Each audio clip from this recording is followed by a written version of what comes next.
आज हम white dam को देखेंगे। व्हाइट डैम का क्या प्रॉपर्टीज है, उसका डिटेक्शन कैसे करते हैं और उसका फिजियोलॉजिकल इफेक्ट सब का देख लीजिएगा। हम एक चीज आपको बताना चाहते हैं, हम जब से गैसेस का चालू किया है या उधर जो इन्वेस्टिगेशन किया था एक्सप्लोजन वाला, जो 3 वीडियो भेजे थे उसमें भी ये सीओ आया था। White dam means carbon monoxide, CO, and CO is the product of incomplete combustion। ठीक है, ये किसका प्रोडक्ट है? इनकम्प्लीट कंबस्टन होगा तो CO बनेगा, कंप्लीट कंबस्टन होगा तो CO2 बनेगा। लेकिन दुनिया का कोई भी कंबस्टन 100% कंप्लीट कंबस्टन नहीं होता है, और इसी के चलते जहां पर भी कंबस्टन होगा, एक्सप्लोजन होगा, ब्लास्टिंग होगा, वहां पर CO2 के साथ CO भी निकलेगा। जितने भी डीजल इंजन है उनके जो एग्जॉस्ट गैसेस है उसमें CO और CO2 रहेगा ही रहेगा, because it is the product of incomplete combustion. इतना क्लियर हुआ। हम एक छोटा सा चीज बताते हैं, जानकारी के अभाव में होता क्या है ना, कई बार आदमी मरते मरते बच जाता है। एक अंडरग्राउंड माइंस का छोटा किस्सा बता रहे, इसी गैस के ऊपर का है, ताकि आपको इस गैस के भयावहता को समझने में इजी होगा। एक अंडरग्राउंड माइंस था, 15 अगस्त का दिन था, माइंस बंद था, तो जो माइनिंग सरदार ओवरमैन को ड्यूटी मिलता है वो अपना इंस्पेक्शन करते हैं माइंस में, जिसको हम आइडल डे इंस्पेक्शन बोलते हैं। तो आइडल डे इंस्पेक्शन में गए हुए थे 2 आदमी, बाकी अपना अपना और 2-4 आदमी रहते हैं, पंपर ये वो। तो ये लोग को उसमें एक चार्ट रहता, रजिस्टर रहता, उसमें लिखा रहता कि कहाँ कहाँ इंस्पेक्शन करना है, किस किस जगह का इंस्पेक्शन करना है। उसमें एक रिटर्न एयरवे भी था। तो बहुत जब थक गया होगा तो मानिक साहब बोला कि छोड़िए ना, कार रिटर्न में जाते हैं। लेकिन वॉरमैन बोला नहीं नहीं नहीं, चलना होगा। चले गए तो देखा कि कुछ जो रिटर्न एयर है उसमें धुआं टाइप का उसको नजर आया, स्मोक टाइप का चीज नजर आया। तो बोला रही तो स्मोक है जी। बोला ना ना, मानिक साहब बोला धूल का डस्ट है। बोला ना ना ना, चली। अब ये क्या किए, देखिए गलती कहां से चालू होता है। ये लोग धुआं कहां से आ रहा उसको खोजने के लिए अगेंस्ट रिटर्न चले गए। जिधर से हवा आ रहा था उसी के अपोजिट में चले जा रहे हैं। अब की धुआं कहां से आ रहा है या डस्ट आ रहा है तो कहां से आ रहा है? डस्ट तो था नहीं, वो धुआं था। लेकिन जो उनको कंफ्यूजन हुआ, करना क्या चाहिए था? सबसे पहले रिटर्न से बाहर आ जाना चाहिए था फ्रेश एयर में, और आकर के बीच बीच में जा के देखना था कि कहां से सिम्टम्स नजर आ रहा है। यदि उनको शक हुआ है कि धुआं है तो धुआं, स्मोक कहां से नजर आ रहा है। लेकिन ये लोग क्या किए, रिटर्न से गुजरते गुजरते गुजरते कहां तक चले गए? उस जगह तक चले गए जिस जगह में आग लगा हुआ था। एक डिस्ट्रिक्ट में आग लगा हुआ था, एक पैनल में आग लगा हुआ था, कोल पिलर में।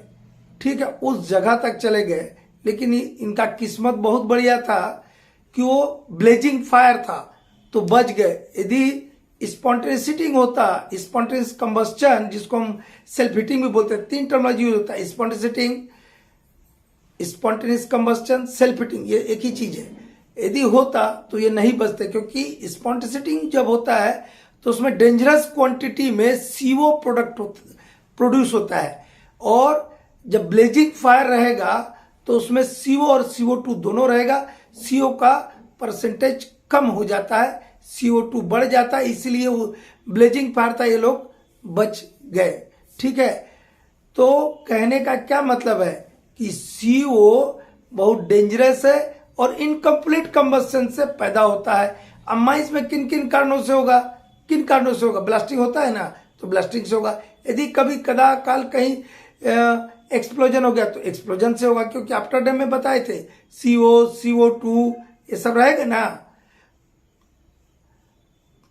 तो एक्सप्लोजन से, ब्लास्टिंग से, जो डीजल मशीनरीज अंडरग्राउंड में हम इस्तेमाल करते हैं उससे, और नॉर्मल कंडीशन में जो कोल का ऑक्सीडेशन होता है, स्लो ऑक्सीडेशन होता है, उसके चलते भी होता है।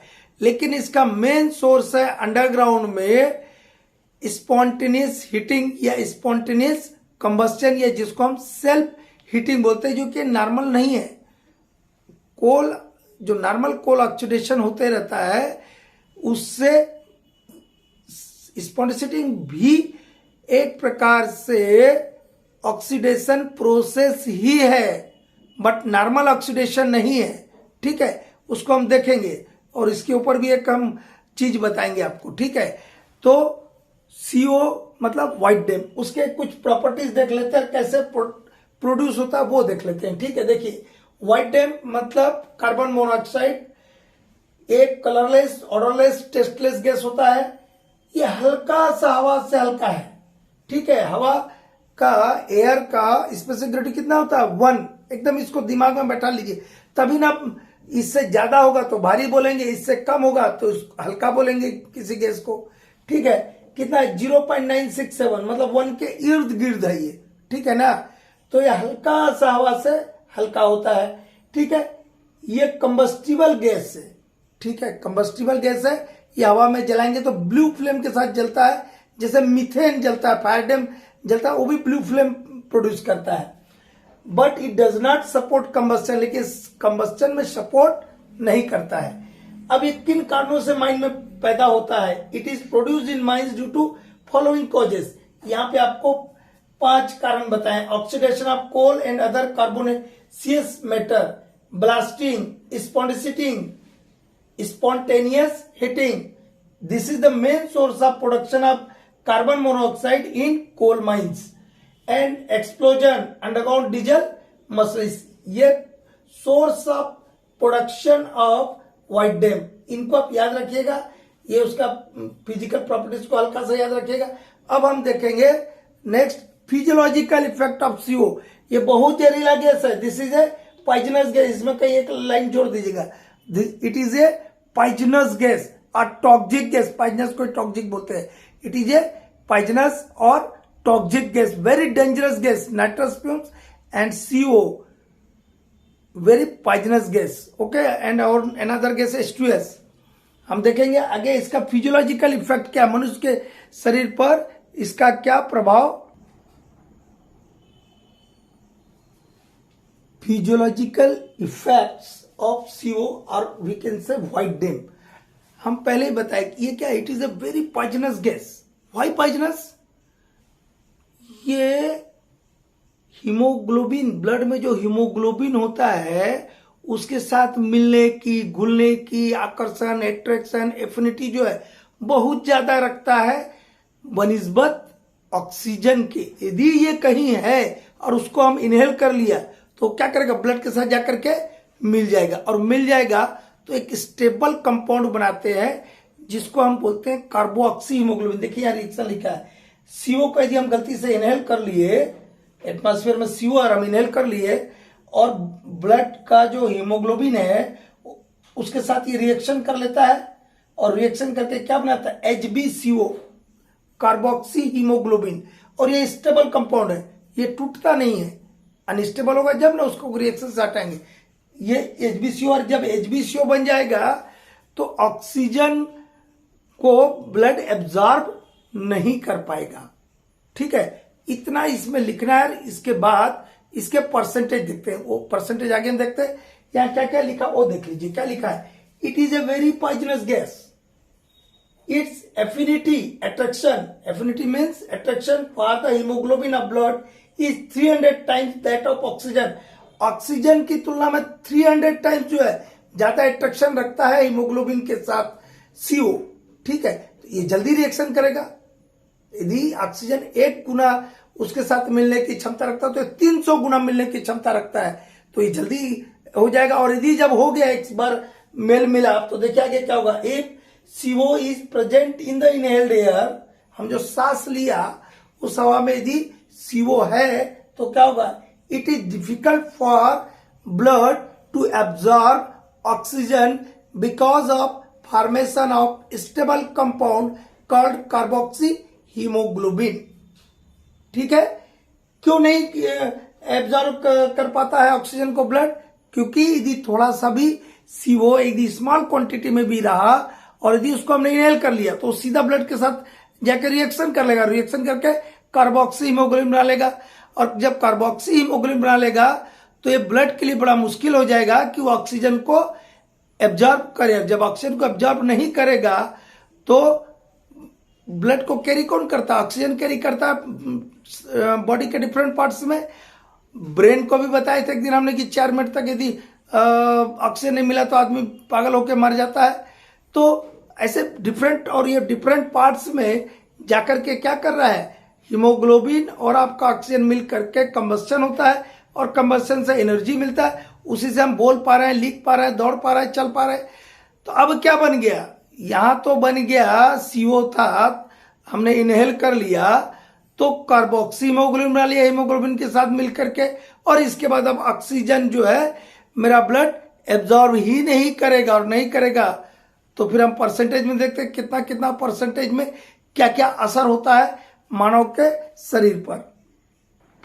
अब हम परसेंटेज वाइज देखेंगे कि कितना परसेंट रहेगा तो कितना असर करता है CO। 0.02% of CO in air, बहुत न्यू नहीं, देखिए 0.02 तो यहाँ है, ये 0.02 है, बहुत न्यू है, बहुत लेस परसेंटेज है। बस इतना भी रहेगा तो क्या क्या हो जाएगा, हेडेक, सरदर्द होगा, डिस्कम्फर्ट, आदमी को बेचैनी टाइप का होगा, और गिर जाएगा, कोलैप्स हो जाएगा आफ्टर 45 मिनट्स एट वर्क। यदि काम कर रहा है तो 45 मिनट वो गिर जाएगा। इसमें एक रेस्ट वाला भी दिया है, लेकिन माइंस में रेस्ट करने नहीं जाता आदमी, काम करने के लिए जाता, तो रेस्ट वाला चीज को हम हटा दिए हैं। 0.12% ऑफ CO इन एयर, यदि 0.12% है CO का तो पेल्पिटेशन होगा। पेल्पिटेशन मतलब दिल की धड़कन तेज हो जाएगी। Palpitation after 10 minute at work, यदि आदमी काम कर रहा है, काम करने का मतलब चल भी रहा है तो वो काम के श्रेणी में आएगा। तो 10 मिनट में आदमी की दिल की धड़कनें तेज होने लगेगी, और 0.2 हो जाएगा CO, तो आदमी 10 मिनट में अनकॉन्शियसनेस हो जाएगा, बेहोश हो जाएगा। और आधा परसेंट से 1% है CO, तो 10 से 15 मिनट में डेथ हो जाएगा। ठीक है, इसीलिए देखिए बहुत कम परसेंटेज है, इसीलिए इसको पॉइजनस गैस बोलते हैं। ठीक है, कि असर भी बहुत लेस परसेंट में कर रहा है। तो हमको क्या ठीक रखना होगा, हमारा वेंटिलेशन सिस्टम ठीक रखना होगा। एक बार एक ट्रेनिंग वाला स्टूडेंट्स मेरे पास आया, बोला स्पॉन्डिलोसिस जानते हो जी? बोले हाँ सर जानते हैं। मान लो बोली क्या होता है, तो बोला कि हवा के चलते कोयला में अपने आप आग लग जाता है। मान लो ठीक, देखिए ये वो बोलना चाह रहा था ठीक है, लेकिन कॉन्सेप्ट ठीक नहीं था, इसलिए गलत बोल दिया। हवा के चलते तो होता है, लेकिन बोला कैसे वो गलत हो गया। ठीक है, अब जो है हम उसको बोले कि बाबू ये बताओ तो क्या माइंड में जो स्टैंडर्ड वेंटिलेशन दिया है, एडिक्वेट वेंटिलेशन रखना है, ऐसा बड़ा बड़ा रेगुलेशन दिया है, इतना ऑक्सीजन रहना चाहिए, ये रहना चाहिए, तो क्या ये जो लोग हवा भेजता है गड़बड़े न करता है? सब भेज करके वहां पे बोला कि कोयला में आग लगा दे रहा है, तो फिर अकबका गया, बोला कि कुछ हम गलत बोल दिए। तो कॉन्सेप्ट स्पॉन्डिलोसिस का कॉन्सेप्ट क्लियर होना चाहिए कि स्पॉन्डिलोसिस किन परिस्थितियों में होता है, कैसे स्पॉन्डिलोसिस होता है, और ना हो स्पॉन्डिलोसिस उसके लिए हमको कैसा वेंटिलेशन रखना होगा। हम छोटा सा बात बता दे रहे हैं, जब स्पॉन्डिलोसिस बताएंगे तो आप लोगों को पूरा बढ़िया से बताएंगे। स्पॉन्डिलोसिस आपका तभी होगा जब आपका इनएडिक्वेट वेंटिलेशन है। ठीक है, इनएडिक्वेट वेंटिलेशन है तभी स्पॉन्डिलोसिस होता है। और यदि आप एडिक्वेट वेंटिलेशन रखिएगा, सफिशिएंट क्वांटिटी ऑफ एयर रखिएगा, तो यदि थोड़ा मोड़ा जो स्पॉन्डिलोसिस हो रहा है उसके हीट को कैरी कर लेगा। ठीक है, वो देखेंगे बाद में। अभी हम देखेंगे नेक्स्ट वीडियो में डिटेक्शन ऑफ कार्बन मोनोऑक्साइड देखेंगे। क्या देखेंगे? डिटेक्शन ऑफ कार्बन मोनोऑक्साइड या व्हाइट डैम्प।